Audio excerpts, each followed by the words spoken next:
علی بھی اگلا سوال ہے، قربانی کے جانور میں کون کون سے ایسے عیوب ہیں جن کی بنا پر قربانی کرنا جائز نہیں ہوگی؟ دیکھیں، سب سے بڑا عیب تو یہ ہے کہ وہ دھوندا نہیں ہے، تو وہ قربانی نہیں ہوگی۔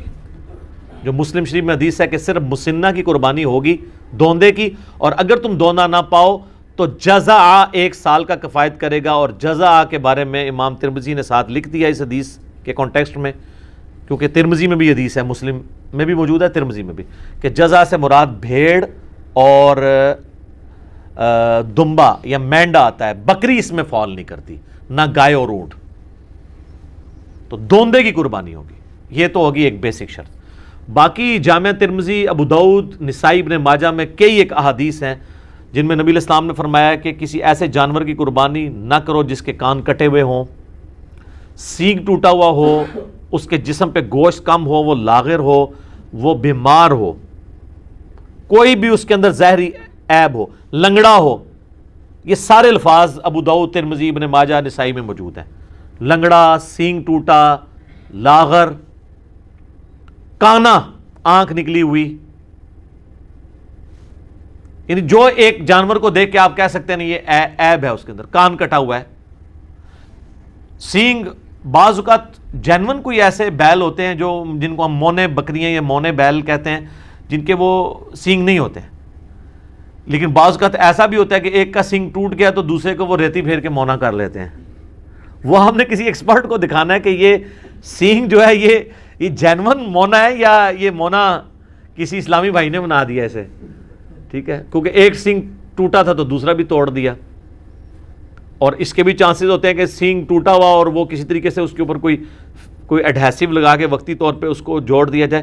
تو یہ جب آپ یہ سینگوں والی بھی کوئی بھی جانور آپ لیں نا تو اس کو ذرا زور سے پکڑ کے کھینچ لیا کریں، کیونکہ یہ بے شک ایلفی سے بھی جوڑا ہو نا، وہ جھٹکا نہیں برداشت کرتی، الا یہ ہے کہ کوئی انجینئر ہو تو وہ اس میں کوئی پیچ فٹ کر دے تو ظاہر ہے وہ تو آپ جتنا 2 بندے بھی کھینچیں گے سینگ نہیں ٹوٹنے لگا، یہ پاسبل ہے۔ یہ جس طرح آپ کو پتا دانت ٹوٹ جائے نا تو ڈرل کر کے نا اس کا وہ فیمیل پورشن نیچے رکھتے ہیں، میل پورشن اوپر سے، اس کو وہ چوڑی کے ساتھ کس دیتے ہیں۔ اگر اس طرح کا کوئی ڈرل کر کے وہ نیچے اس کے کوئی پھنسا دی جائے اس طریقے سے اس کا فیمیل پورشن، اور اوپر سے سینگ میں وہ کر کے، تو پھر تو ظاہر آپ کھینچیں گے بھی تو نہیں جائے گا۔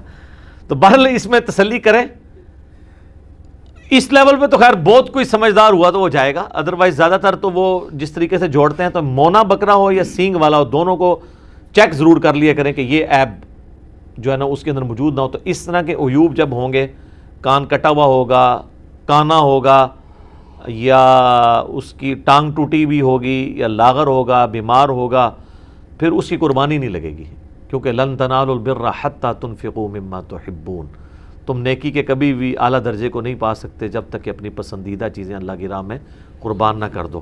پارہ نمبر 4 کا آغاز ہی اسی سے ہو رہا ہے، سورۃ النساء کی آیت ہے۔ تو یہ جناب وہ عیوب ہے۔ اور عیب کے والے سے ایک چیز یہ بھی یاد رکھیے گا، اگر عیب جانور میں بعد میں پیدا ہوا ہے نا تو پھر اس کو عیب نہیں کہا جائے گا۔ مصنف عبدالرزاق کے اندر حدیث ہے کہ عبداللہ ابن زبیر نے ایک کانی اونٹنی دیکھی تو انہوں نے کہا اگر تو یہ کانی جو ہے نا وہ خریدنے کے بعد ہوئی ہے نا پھر تو قربانی کر لو، اور اگر یہ خریدنے سے پہلے کی تھی تو اس کی قربانی کوئی نہیں۔ اس طرح کوئی زخمی ہے، کوئی جانور چھلانگ مار کے ٹانگ توڑ لی ہے اس نے اپنی اور بعد میں زخمی ہوا ہے خریدنے کے بعد، تو اس کی قربانی لگ جائے گی، پہلے سے تھا پھر نہیں لگے گی۔ ٹھیک ہوگا جی، جزاکم اللہ۔ علی بھی اگلا سوال ہے، اگر قربانی کا جانور زخمی ہو جائے، بیمار ہو جائے یا پھر مر جائے تو کیا نیا جانور خریدنا ضروری ہوگا؟ نیا جانور کوئی خریدنا ضروری نہیں ہے، لا یکلف اللہ نفسا الا وسعہا۔ آپ نے ظاہر جمع پوجی کے ساتھ یہ سب کچھ کیا، اب وہ ایک قدرتی آفت اللہ کی طرف سے آ گئی ہے، تو اب اللہ تعالیٰ آپ کو مجبور نہیں کرتا کہ جی آپ نے ضرور نیا جانور خریدنا ہے۔ ظاہر ہے کہ آپ نے تو اپنی کمٹمنٹ شو کر دی تھی، اور بعض اوقات جانور لینے کے بعد بیمار ہو جاتا ہے، تو اب لینے کے بعد بیمار ہوا ہے اور آپ کسی ایکسپرٹ کو دکھائیں اور وہ کہے کہ یہ قربانی تک نہیں چلے گا، تو آپ قربانی سے پہلے اسے ذبح کر لیں تاکہ کم از کم اس کا گوشت تو کھا سکیں، یہ نہ ہو کہ وہ آرام موت مر جائے، وہ آپ کھانے کے قابل بھی نہ رہے۔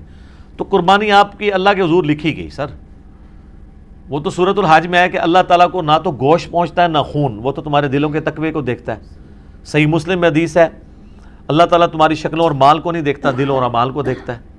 لہٰذا اگر اس طرح کا مسئلہ ہو گیا تو ٹینشن لینے والی ضرورت نہیں ہے۔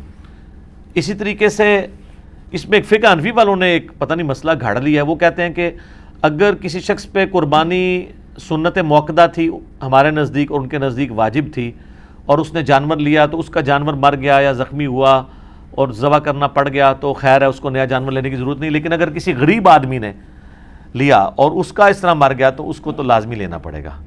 یہ بالکل الٹ بات ہے نا، یعنی جو بالکل وہ اس بیچارے نے تو پہلے اتنی مصیبت سے لیا ہے، وہ کہتے ہیں اس لیے کہ اس نے جان بوجھ کے اپنے اوپر واجب کروا لیا ہے، کیونکہ انہوں نے ایک بنیادی غلط کھڑی کر لی تھی. تو وہ کہتے ہیں کہ اس کی وہ اس منت کی کیٹیگری میں فال کر جائے گا جیسے منت پوری کرنی ہی کرنی ہوتی ہے.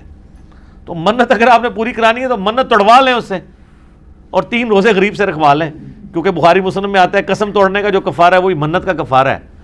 تو وہ بلکہ قرآن میں سورہ المائدہ کی آیت نمبر 89 کے اندر یہ کفارہ آیا ہے. 3 روزے رکھ لے بجائے کہ بیچارہ پھر پیسے جوڑنا شروع کرے. تو یہ بالکل باطل مسئلہ ہے. آپ کی قربانی ہو گئی، ٹھیک ہو گئی. جزاک اللہ.